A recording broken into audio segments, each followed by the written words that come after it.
अस्सलाम वालेकुम नाज़रीन। तो नून लीग की तरफ से बड़ा ही सख्त किस्म का रिएक्शन सामने आ रहा है। उनको एतराज़ ये है कि इमरान खान ऑक्सफोर्ड यूनिवर्सिटी का चांसलर का इलेक्शन क्यों कॉन्टेस्ट कर रहा है। इस चीज़ के ऊपर बड़ा एतराज़ है। तो अज़मा बुखारी साहबा की कुछ स्टेटमेंट सामने आई। तो वो कहती हैं इमरान खान को ऑक्सफोर्ड यूनिवर्सिटी का नहीं, अडियाला जेल के कैदियों का इलेक्शन लड़ना चाहिए। तो ये उनकी स्टेटमेंट है। तो पहले खैर मैं आपको ये बता दूं कि जो ऑक्सफोर्ड यूनिवर्सिटी के चांसलर का जो इलेक्शन है वो कौन लड़ सकता है। देखें, या तो कोई शख्स वहां से पढ़ा हुआ हो, जो अलुमिनी होता है वो इलेक्शन लड़ सकता है, या फैकल्टी के लोग लड़ सकते हैं। अब खान साहब वहां से पढ़े हुए हैं, तो जब वहां से वो पढ़ चुके हैं तो अलुमिनी हैं, तो एक उनके पास राइट है, इलेक्शन लड़ सकते हैं। हाँ, आगे उनके ऊपर है, यूनिवर्सिटी के ऊपर आगे है कि अगर वो लोग रिजेक्ट कर देते हैं तो इनकी एप्लीकेशन को ये फिर पार्टिसिपेट नहीं कर सकेंगे। तो ये तो उनके ऊपर डिपेंड करता है, लेकिन ये उनका राइट है। जो उन्होंने एप्लीकेशन दी है इलेक्शन कॉन्टेस्ट करने के लिए, तो ये उनका राइट है। मेरे ख्याल से नून लीग के अंदर शायद कोई वहाँ से पढ़ा लिखा कोई भी शायद नहीं होगा।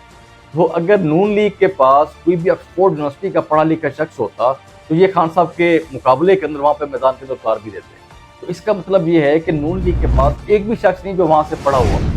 तो ये चीज़ तो एक वाज़ेह सामने आ रही है। तो आगे नून लीग की तरफ से ये कहा जा रहा है कि मगरबी मीडिया की तरफ से खान साहब के लिए डिसग्रेस का लफ्ज यूज किया गया है।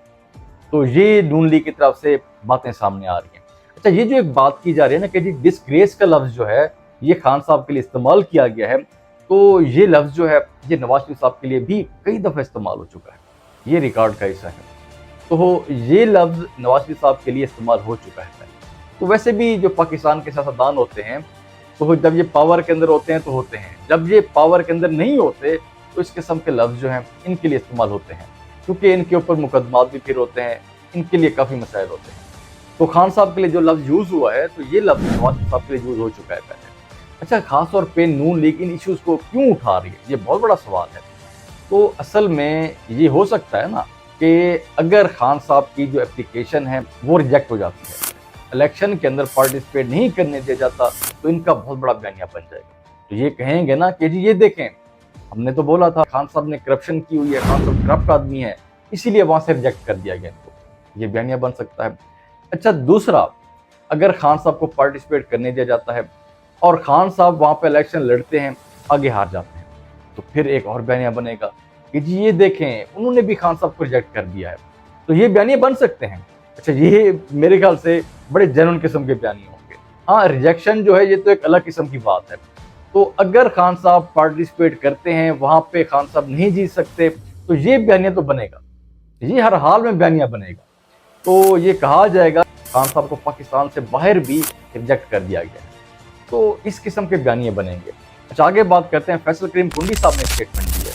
तो फैसल करीम कुंडी कहते हैं अगर हम चाहेंगे तो अली मीन गंडापुर KPK से जलसे के लिए निकल सकेंगे। वज़ीर आला KPK हमारी मर्जी के बगैर जलसा नहीं कर सकते। तो ये फैसल करीम कुंडी साहब की स्टेटमेंट है। तो वैसे जिस किस्म की ये स्टेटमेंट देते हैं ना, उसके बाद अली मीन गंडापुर साहब जो हैं वो काफ़ी अग्रेसिव हो जाते हैं, वो फिर आगे स्टेटमेंट देते हैं बड़ी सख्त किस्म की। तो मुझे लगता है कि फैसल करीम कुंडी साहब ने अपना एक टास्क बना लिया है कि जी मैंने सिर्फ एक स्टेटमेंट देनी है, उसके बाद भी 1-2 महीना अली बिन गंडापुर साहब जो हैं वो फिर जो भी कहते रहें, जैसी बातें करते रहें, फिर वो तवज्जो भी नहीं देते। ये मुझे लगता है कि एक पॉलिटिकल मूव ही होती है कि जी किसी तरीके से जाके एक स्टेटमेंट देनी है छोटी सी, उसके बाद अली बिन गंडापुर साहब को खुला मैदान देना है, बोलते रहें जी वो बोलते रहें। इनकी स्टेटमेंट तो सामने आ गई। अब अली बिन गंडापुर साहब जो हैं वो अब बोलना शुरू करेंगे, वो हर किस्म की धमकियाँ भी देंगे, बातें भी करेंगे, वो आगे बोलना शुरू कर देंगे। तो ये फैसल करीम कुंडी साहब जो हैं इस किस्म की बातें करते रहते हैं। आगे वो कहते हैं कि मौलाना फजल रहमान मिस कॉल मारते हैं तो PTI के कैदीन फौरन उनके पास पहुंच जाते हैं। लगता है वो ऐसा रवैया इख्तियार करके तहरीक इंसाफ से अपने माजी के बदले ले रहे हैं। अच्छा, वैसे इस बात के अंदर हकीकत है, मौलाना साहब ऐसे ही खेल रहे हैं, तो वो इनको बुलाते हैं, फिर हाथ आगे बढ़ाते हैं, फिर खींच लेते हैं। मतलब ये सिलसिला जो है काफ़ी टाइम से चल रहा है।